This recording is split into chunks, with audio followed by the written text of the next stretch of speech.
Muy buenas amigos, hoy vamos a hablar de la situación de los brotes de COVID en China y de las medidas que están aplicando en nuestra ciudad. Sí, porque esta vez hemos superado el máximo de casos que llegamos a tener hace ya unos cuantos meses, alcanzando, atentos amigos, los 12 contagios en todo Changsha, una ciudad de unos 10 millones de habitantes. Nos hemos puesto la mascarilla porque lo pide la megafonía, pero ya hay que tener mala suerte para pillar COVID aquí. Además, esta vez tenemos una historia muy interesante de evasión de las medidas, que es la que nos ha puesto en pie de guerra. Ya sabemos que montar todo este jaleo por solo 12 casos suena un tanto ridículo, pero en realidad las medidas se empezaron a aplicar con los primeros 6 o 7 casos. En los últimos días prácticamente todos los habitantes de la ciudad nos hemos hecho un test PCR y en algunas zonas ya van por la segunda ronda. En el vídeo de la semana pasada visteis cómo nos pidieron hacer una de estas pruebas mientras grabábamos en un pueblo de las afueras, pero el domingo se activó esa misma medida para nuestro barrio y otros muchos y tuvimos que hacernos otra. O sea, 2 PCRs en menos de una semana. Creo que no nos había pasado nunca. A ver, eso de que te metan un bastoncillo por la garganta o la nariz no le hace gracia a nadie, no nos vamos a engañar, pero la verdad es que lo suelen organizar todo de manera que cueste el menor esfuerzo posible a los vecinos. O sea, ya os hemos dicho en otras ocasiones que en realidad quienes peor lo pasan son los voluntarios, los funcionarios y el personal sanitario. Normalmente organizan muchos puestos, a nosotros nos suele quedar como a unos 100 metros de casa, están ahí hasta la noche, nosotros fuimos después de cenar, apenas había gente y en 15 minutos todo hecho. Además, no es estrictamente obligatorio, esta vez tenemos un secretillo, no es la historia de evasión que os hemos comentado antes, pero la madre de Lele, entre que estaba cuidando a Baby y tenía otros asuntos, al final se le olvidó hacerse la prueba. Teníamos miedo de que se le pusiese el código de salud en amarillo, pero al final no ha pasado nada. Ahora bien, si la madre de Lele, en lugar de estar jubilada, trabajase como funcionaria o para una empresa considerable, le habrían pedido los resultados del test. Y en ese caso a lo mejor sí que supondría un problema. Pero en nuestra situación, que no es de riesgo, el problema sería puntual, de no poder ir a trabajar 1 o 2 días hasta hacerse otra prueba. Basta con ir al centro de salud más cercano y ya está. A mí también me pidieron los resultados para poder seguir dando clases en la universidad, aunque cuando fui allí tampoco había demasiadas medidas de control. Pero eso no quiere decir que los protocolos se hayan suavizado, así es como se han hecho las cosas en esta ciudad cada vez que ha aumentado el nivel de riesgo en el tiempo que llevamos viviendo aquí. Es más, en mi entorno de trabajo hay personas a las que se les ha cambiado el color del código de salud solo por haber pasado por zonas donde se han confirmado contagios. Recordemos que estos códigos, por ejemplo, se suelen utilizar para acceder al metro y de esa manera pueden llegar a conocer tu localización en estas situaciones. Estas personas no han tenido contacto directo con los casos confirmados, tampoco son casos sospechosos y han dado negativo en las 2 o 3 pruebas que tienen que hacerse por precaución. Y todo porque coincidieron más o menos en la misma zona y en el mismo momento con las personas que sí sabemos que han sido contagiadas. Tampoco los llevan a centros de aislamiento, pero tienen que hacerse los tests en lugares especialmente asignados para ello y en principio tienen que quedarse en casa o en el dormitorio si son estudiantes durante un mínimo de 1 o 2 semanas. Ayer y hoy íbamos a grabar en el centro de la ciudad porque hace bastante que no vamos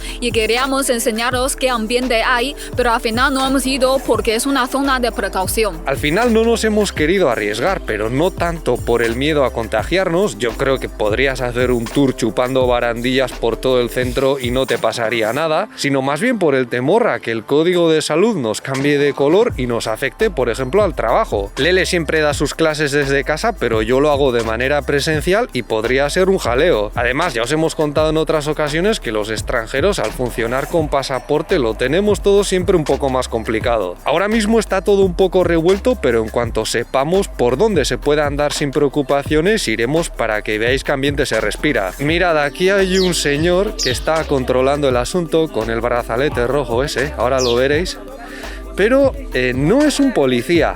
A ver si lo vemos un poco mejor.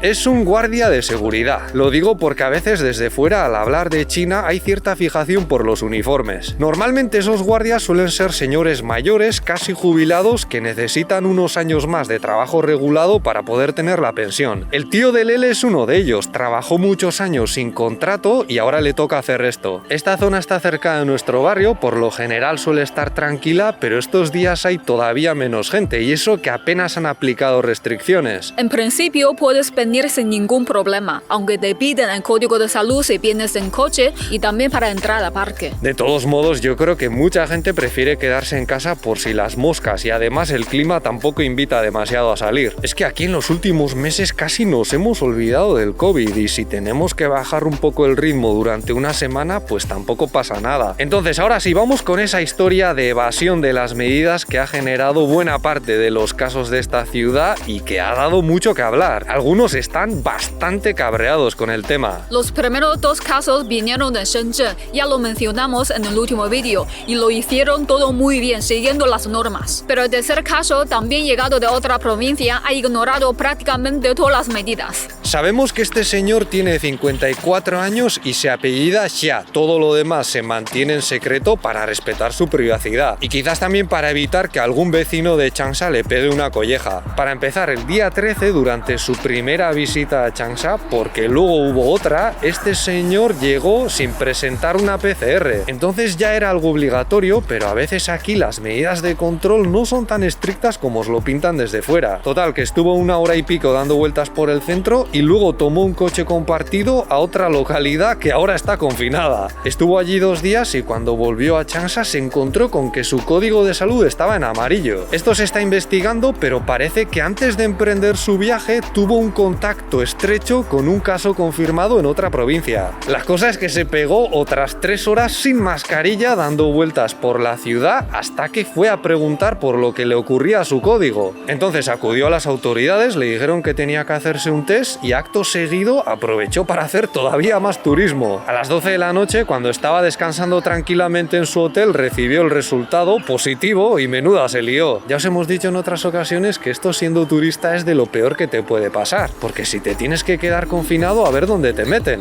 O sea, yo entiendo que el tío se hiciese un poco el loco, pero con las medidas que aplican en este país al final es peor. Como hemos mencionado antes, ahora se está investigando hasta qué punto era consciente de que había estado en contacto con un caso confirmado. Se está especulando incluso con que era un familiar y como se confirmen las sospechas le puede caer una buena, porque no olvidemos que violar las normas COVID es como violar la ley. Fijaos, hoy Lele y yo hemos estado grabando en algunos puntos sin mascarilla y eso ha podido ser captado por las cámaras de seguridad. Y es muy poco probable que ocurra, pero si resulta que nos hemos contagiado y contagiamos a otros, esas imágenes pueden servir como prueba. Es más, se sabe por las cámaras de seguridad que uno de los casos confirmados de esta ciudad se cruzó con nuestro amigo viajero. Los dos iban sin mascarilla y solo guardaron medio metro de distancia. Al segundo no creo que le pase nada legalmente porque entonces no era obligatorio ir con la mascarilla por la calle, pero el primero ya se puede andar con cuidado a la hora de declarar. En cuanto al resto del país, seguimos teniendo bastantes casos, entre 3.000 y 5.000 al día, pero parece que no se disparan. Y lo bueno, entre comillas, es que la gran mayoría se concentran en la provincia de Jilin, cuya situación ya repasamos en el vídeo de la semana pasada. Ya sé que hay unas gráficas por ahí con cifras mucho más altas, pero es porque incluyen los casos de Hong Kong, que no siguen la misma política.